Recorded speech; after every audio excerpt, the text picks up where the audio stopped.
Doktor, sevgilim mənimlə cinsel əlaqə təklif edir. Ancaq mən özümə hələ hazır etmirəm. O isə mənə deyir ki, sən frigidsən, ona görəsən. Frigid nə deməkdir? Frigid sözü 1900-ci illərin əvvəllərində istifadə olunur, artıq istifadə olunur. Qadınlardakı 3 problemi bir araya gətirib frigid qadınlar deyə bir damğalama şəklində bir şey çıxarmışdılar.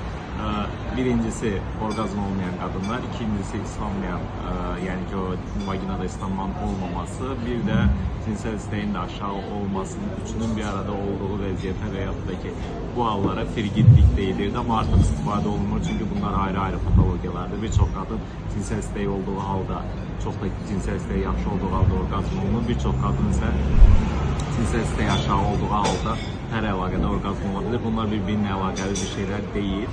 Artıq da istifadə olunur. Bu manipülatif bir sözdür. Siz istədiyiniz bir şey değilsə, təzyiq altında buna eləməməlisiniz.